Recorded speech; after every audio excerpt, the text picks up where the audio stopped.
दोस्तों आज भी हम ऐसे समाज में जी रहे हैं जो आज भी पुरुष प्रधान है। आज भी जब लड़की का जन्म होता है तो अधिकतर घरों में मायूसी छा जाती है। और मित्रों, यह और कुछ नहीं बल्कि हम मनुष्यों की अज्ञानता है।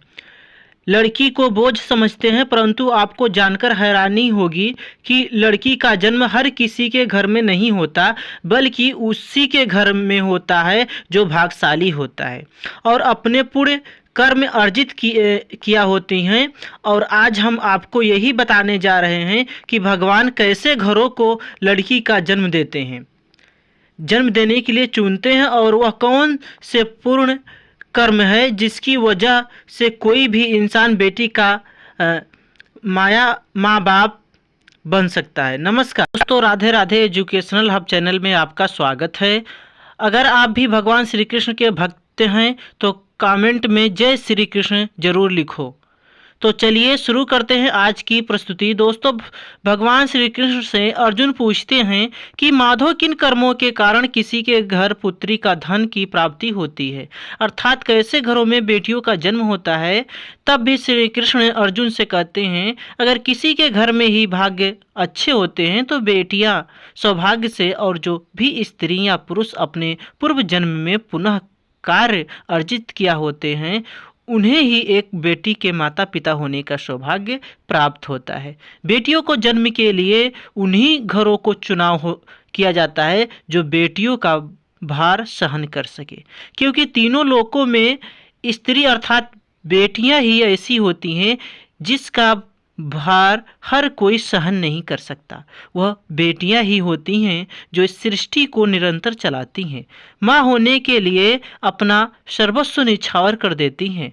अर्थात अर्जुन पर दिन इस सृष्टि में बेटियों का जन्म लेना रुक जाएगा। उस दिन धीरे धीरे इस दृष्टि का अंत हो जाएगा। भगवान श्री कृष्ण के इन वचन पर गौर किया जाए तो उनका कहीं बिल्कुल सही है, क्योंकि बेटियां अगर नहीं होंगी तो किसी का भी वंश आगे नहीं बढ़ सकता। दोस्तों, आपने भी कई लोगों को कहते सुना होगा कि घर में बेटी का जन्म होता है वह घर स्वर्ग के समाज होता है, क्योंकि बेटा तो केवल एक कुल को रोशन करता है, बेटियां तो दो कुलों को रोशन करती हैं। माता पिता के घर वो बेटी के रूप में अपने उत्तरदायित्व का निर्वहन करती हैं, तो ससुराल आकर एक बेटी के रूप में सारे कर्तव्यों का पालन पोषण करती हैं। दोस्तों, आजकल आप सुनते ही होंगे कि बेटियां बहु परिवार में किसी के मर जाने पर उसका पिंडदान नहीं कर सकती, लेकिन यह बिल्कुल भी सही नहीं है, क्योंकि रामायण में बताया गया है कि प्रभु श्री राम के पिता राजा दशरथ की मृत्यु हो गई तो माता सीता अर्थात राजा दशरथ की बहू ने ही उनका पिंडदान किया था, जिससे उन्हें जन्म मरण के चक्र से मुक्ति मिल गई थी। इतना ही नहीं, हिंदू धर्म शास्त्रों में बताया गया है कि बेटियां भी अपने पिता के नाम का पिंडदान कर सकती हैं। वहीं अगर ससुराल पक्ष में कोई पुरुष नहीं है तो इस स्थिति में बहू भी पिंडदान कर सकती है। इसलिए मित्रों, वह लोग बहुत किस्मत वाले होते हैं जिनके घर में बेटी जन्म लेती हैं।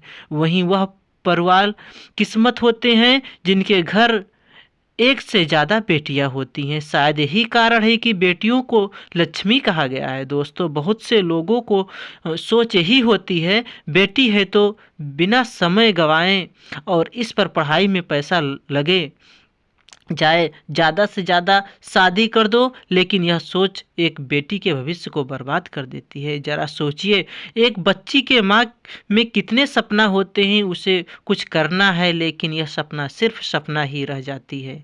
इसलिए अपनी बेटियों को सपना पूरे करने देना चाहिए। उन्हें जीवन में हर वह खुशी दें जो उन्हें मिलनी चाहिए। एक बेटे से ज़्यादा एक बेटी हमेशा अपने माता पिता के लिए सोचती है। माता पिता को प्यार और अपनापन बेटी ही दे सकती है। बेटी के जन्म को एक जश्न की तरह मनाना चाहिए। माता पिता को बेटी को हमेशा एहसास दिलाना चाहिए कितनी खास ये बेटी है। मित्रों, बेटी कभी भी आप पर बोझ नहीं होती, वह सिर्फ अपनी और अपने परिवार की किस्मत बनाने के लिए जन्म लेती हैं। एक कथा के अनुसार दो मित्र लंबे समय के बाद एक दूसरे से मिले। एक दोस्त ने दूसरे से उसका हाल पूछा तो जवाब में उसने कहा कि मेरे हाल तो एकदम बढ़िया है, और वह भी क्यों ना, मेरे दो बेटे जो हैं। तभी वह अपने दोस्तों से पूछता कि तेरे घर में कितने बच्चे हैं। दोस्त खुशी के साथ बताता है कि मेरे घर में दो बेटियां हैं। उसका दोस्त भगवान का शुक्रिया अदा करता हुआ कहता है कि मैं धनी हूँ, मेरे घर बेटी नहीं। यह सुनकर पिता की आंखों में आंसू आ गए। तभी उसकी बेटी पिता के मित्र से कहती है कि अंकल, भगवान हमेशा भाग्यवान को ही बेटी देते हैं, कभी गरीब को बेटी के रूप में माता लक्ष्मी जी को नहीं देते। भगवान इसको पुत्र का सुख देते हैं, पुत्री का सुख देते हैं, जिसके अंदर पालने की सामर्थ्य होती है, जो गरीब होकर भी अपनी बेटी को पाल सकता। एक बार स्वामी विवेकानंद वैष्णो देवी की सीढ़ियाँ चढ़ रहे थे। बगल से किसान अपनी बेटी को कंधे पर बिठा चढ़ाकर ले जा रहा था। तभी स्वामी विवेकानंद ने कहा कि बाबा, आपकी बेटी का बोझ आपको ज़्यादा लग रहा होगा, इसको मैं उठा लेता हूँ और माता वैष्णो के दरबार तक ले चलता हूँ। सबके सामने स्वामी विवेकानंद से कहा कि बेटी कभी भी आप यानी बाप के कंधे का बोझ नहीं होती। बेटियां अगर आपके कंधे पर हो तो वह हर बोझ को हल्का कर देती हैं। मित्रों, बेटियां कभी भी धन की भूख नहीं होती, जो सिर्फ मांग और सम्मान की भूखी होती हैं। अब सोने वाली बात है कि कौन सी कर्म के बाद आप किसी के घर लड़की के रूप में जन्म लेते हैं और उनके घर के लिए लक्ष्मी का रूप साबित होते हैं।